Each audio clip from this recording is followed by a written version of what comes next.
There's this saying that we all have the same 24 hours as Beyonce. And though on the surface that's true, I think there's an ideology lying beneath that saying that is actually a lie. See, every generation has had 24 hours, right? Our parents, our grandparents, and the ancestors that came before us, right? They've all had 24 hours in a day. And so, yes, that's true. But I think the lie that's lying beneath that saying is that we need to be moving at a pace that requires more of us. And that the current pace of life, wherever we are, whatever we are doing, it's not enough. I think that the cultural messaging of our day is constantly communicating to us that we need to go harder, go faster, go bigger, um, and do it louder, right? And hustle and grind and strive and perform and all of these things, and with this promise and this hope that if we just grind, if we lose sleep, if we if we just work really hard, then we'll finally find the joy we're looking for and the peace we're looking for. And even though every generation has had the same 24 hours, I don't think any generation has had the same level of pace that we have been told we need to live at. I think we are a very much in an accelerated space in time. I believe that, we are the generation that has just so much more exposure to knowledge and information, right? It's with a click of a button, with a few taps of a fingertip, you can learn and know about things, and research things and just get information about stuff and have knowledge and awareness of things or even people, even in real time, from even all the way across the world. And that is something that previous generations wouldn't have even been able to fathom, right? We have access to resources and just and people, right? And people's lives in a way that we have never really been, um, that really no other generation has ever seen. And yet, with all of this more that our generation has been able to experience, we are also more lonely than ever before.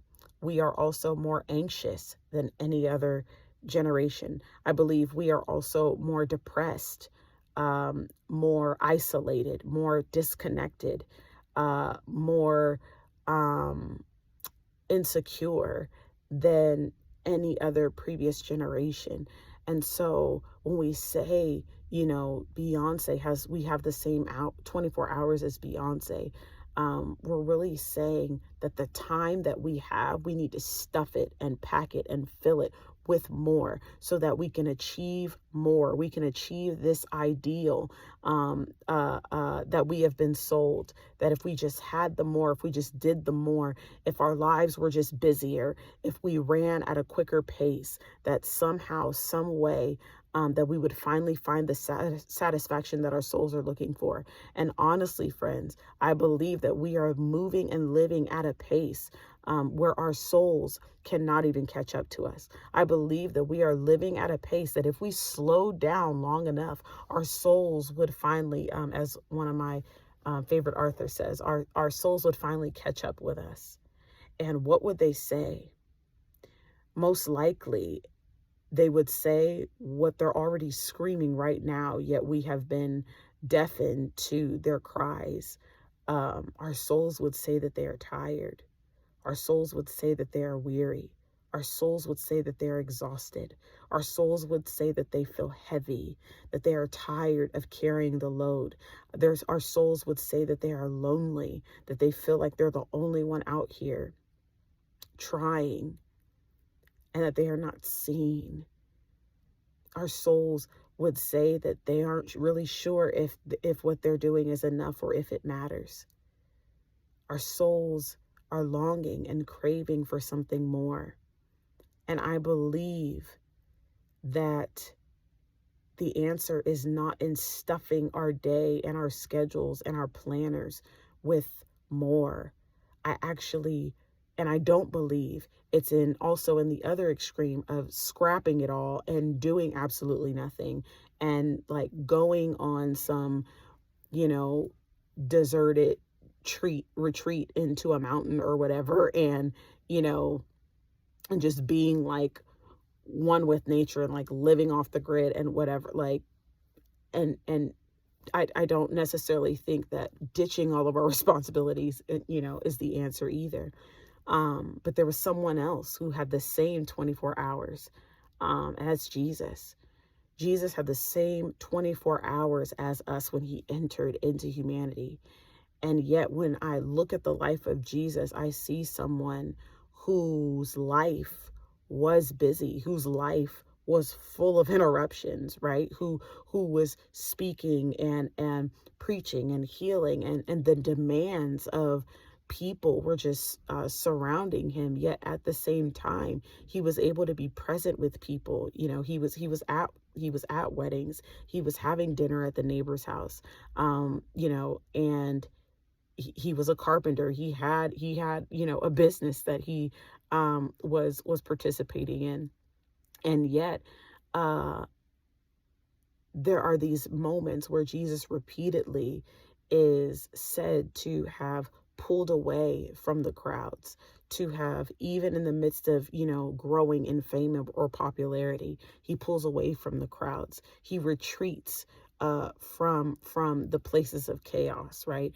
And it's not to escape it per se, but it's because there was a more important place that he prioritized. And for some reason, it was when he went to that place filled him with joy. That place anchored him. That place filled him with power in such a way that his friends and followers, those who followed him, they noticed that there was something that changed.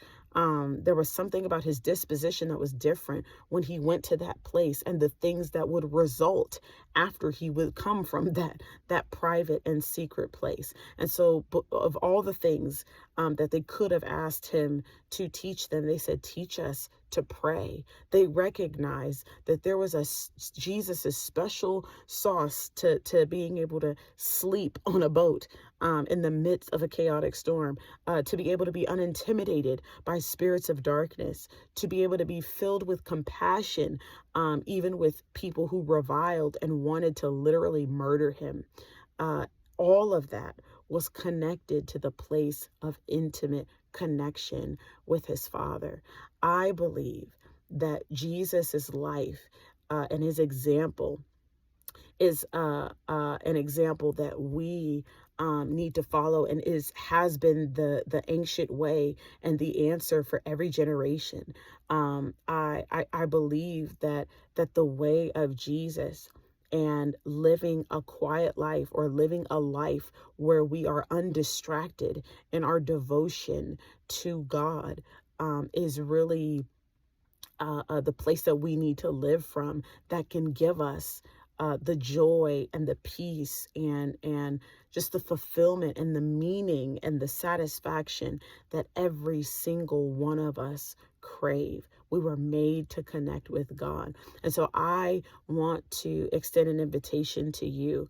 I've been feeling this nudge and this pull. And so I just figured, okay, Lord, I'm going to listen to it. And I wanted to extend an invitation to you to join me for 7 days from March 1st to March 7th for a fast called Undistracted, where we are getting into a place of turning off all the noise, getting off the hamster wheel of hustle and hurry, and choosing the better part, choosing to be present in our lives, choosing to be present with God, and with and cultivate intimacy with Jesus. And so it would be a social media fast, where and all media, where we're gonna lay aside social media and Netflix and Hulu and I don't know, all the things that are gunning for our attention. And we are going to peel away, right, from it all, and into the place of prayer, and into the place of really being present in our lives, and praying that God would meet us and open our eyes to see the beauty of who He is right here, even in front of us. And so I would love to invite you on this journey for the next 7 days, because I do believe that God has a heart for us to be devoted. The church, the early church in the book of Acts, it says that they were devoted to the teaching of the Bible. They were devoted to breaking bread and just hanging out with each other. They were devoted to being radically generous, and they were devoted to hanging out with one another, and being in community with one another.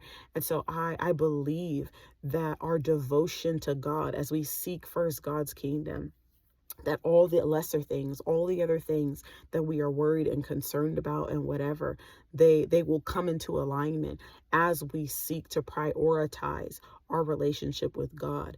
But the more we keep striving and trying to push ourselves, to our limits, or even trying to supersede our limits, we will continue to run ourselves into the ground and be burnt out and tired. But there is a place of rest that God, I believe, is inviting us into. And so I want to invite you into that. So if you're down, if you want to join, go to livingworthyco.com/pray. And you can get more details and be part of the fast. Sign up for the email list. And you can be a part, because I would love to just see us to be a people who are less anxious, less timid, less insecure, less afraid, and just more rooted and grounded in God's love. So would you join me? I hope that you would. Visit the website, and I'll see you on March 1st.